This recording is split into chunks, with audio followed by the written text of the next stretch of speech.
Welcome back to the podcast, Redeemed. We're moving on with Saul, but not really for too much longer. No. Things are about to change, and God's fixing to use Samuel to anoint another man. Now, this man's kind of famous. He is. You've probably heard of him. Probably one of the most well-known characters there is in the Bible. That's right. Yeah.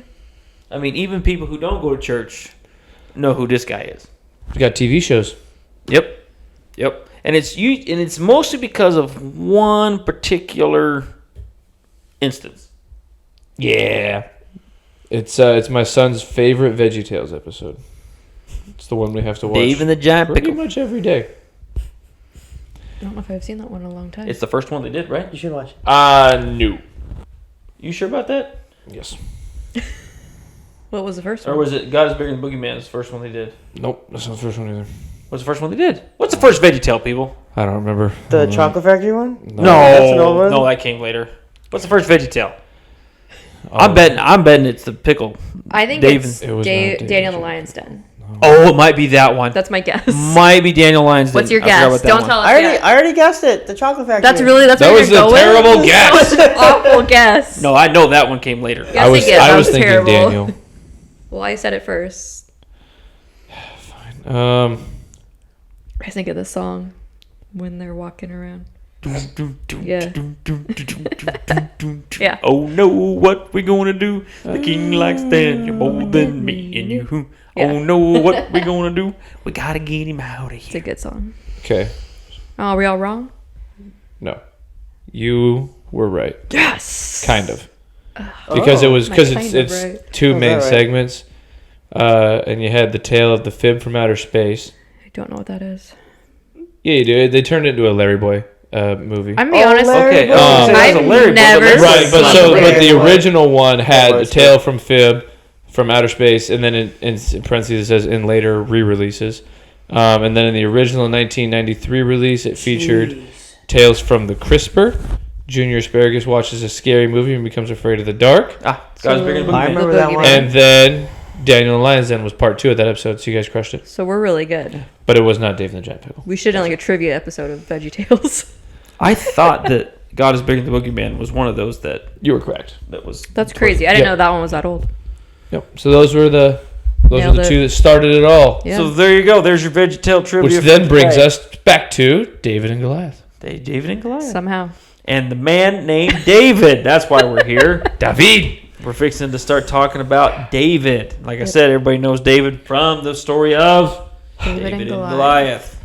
Right. But we're not in David and Goliath yet. No, sir. No. That's going to come in a later podcast. We're just getting started.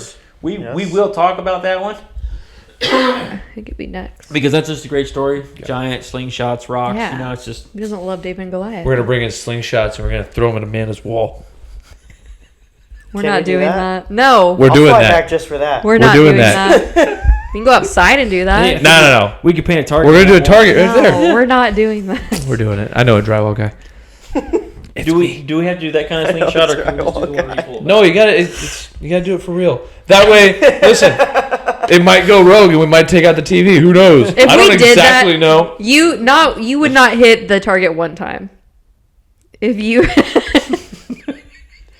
It's gonna happen now. if you had one of those, I don't. We're think going to you get could some hit- views. Listen, we can do it, but we're doing it outside. We're not doing it in here. We're doing it in here. No, we're not. I'm the landlord. We're doing it in here. Yeah.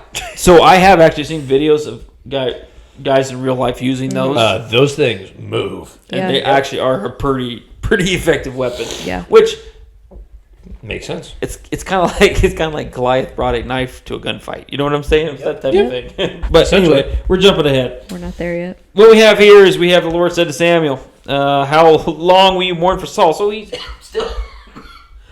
I don't know Good. what's wrong. I do not know. And that may not be the only cough. I'll try to keep the mic away, though. Since I have rejected him as king over Israel, fill your horn with oil and be on your way. I'm sending you to Jesse of Bethlehem. I have chosen one of his sons to be king. Now, let's just kind of fast forward it and kind of trek through this a little faster. the part I find interesting is that Samuel shows up and the people are scared. Yeah. They're like, Samuel, what you doing here? Did you come in peace? And Samuel's like, yes, I come in peace. Everybody's good here. You're Calm fine. down. Everybody Oh, no, chill. Chester. Which goes to show you the kind of power and the authority that Samuel Yes. had. You know what I'm saying? The dude was used by God Yeah. Oh, in, yeah. in mighty powerful ways. Well, and just the fact that he just talks to Samuel. You know what I'm saying? How long will you mourn? Put your horn up. Let's go. We got something else to do. Yeah, we're fine. Let's go. Good stuff to do. Yeah, we're done with that. We're moving on. So he arrives, and the Lord tells him, "Hey, we're not judging. We're not picking a king based upon his appearance." Yeah. Backfired. Yeah. I'm just paraphrasing that, but that's basically what he Correct. says. We're not choosing it for the way he looks. So, what do? He goes and he meets Jesse. Jesse starts running his sons in front of him, and he runs all of them. And he had quite a few. 7. Yep. Jesse had 7 of his sons pass before Samuel, but Samuel said to him, "The Lord has not chosen these." Not these ones. Try again. So he asked Jesse, "Are these all the sons that you have?" They're still the youngest. He's tending the sheep. As the story goes. That's where we get all of the stuff about him being a shepherd and whatnot. And we find out that he has some pretty exciting times out there in the field, those too, watching them sheep. Oh, yeah. Fighting lions and tigers and bears, oh my. Literally. What Samuel says, send for him. I like this part too. We will not sit down until he arrives. Well, I think maybe Samuel's irritated with Jesse. Might have been a little bit. You Yo. forgot one. Yeah, I want all the sons. Get him You know? out. Yeah. Come on. Yeah. And apparently Jesse didn't think that David was the one. Clearly. Because he trotted all the other ones out. Yeah. Thought, oh yeah, look at this one. Oh yeah, look at that one. Jesse. Wrong one. We want David. And then David shows up, and he was glowing with health and had a fine appearance and handsome features. And then the Lord said, "Rise and anoint him. This is the one." Okay. Done. Yep. So Samuel took the horn of oil, anointed him in the presence of his brothers, and from that day on the Spirit of the Lord came powerfully upon David. Samuel went back to Ramah. And I'm reading commentary here. Commentary question was, did David and his family know what Samuel was doing? Fair question. And the answer is they probably didn't. Samuel had good reason to keep the purpose of David's anointing a secret. Sure. For David's sake as well as for his own. Right. David and his family may have been thought the anointing was a special dedication to God's service. Because we're going to find out what Saul's going to do once he figures it out. Correct. Yeah. That's where the spiral really takes off. He's going to go, like, is there something Crazy. further than the deep end? Mariana Trench, I guess. That's where Saul's going. He's going to lose it. So it does make sense that they were kind of trying to keep it a little bit secret David was until probably he was ready to take the throne. Yeah, probably pretty confused though. One minute I'm tending my sheep, next minute I come got in, oil this guy on my just head. dumped oil on my head. It says I'm a king. What a concept. Huh? Yeah. But it doesn't. I don't think it was something that just took place right away. You know what I'm saying? Right. So he was anointed king, and it was going to come someday, Yeah. but he didn't know What? when. Well, and it really doesn't even say that he was anointed king, or he was obviously, but David doesn't know that. Right. So, Right. as far as he knows, he's got anointed for something, but Yeah. I don't know what. I think he left Cool, there all man. like, what was that All about? right. Yeah. When, Great. when I got all in my hair. I'm going to go back to tending my sheep. Thanks a Samuel lot. left, he's looking at his dad. Any idea what that was all You made me about? come in for that? Any idea at all? No. What I don't know.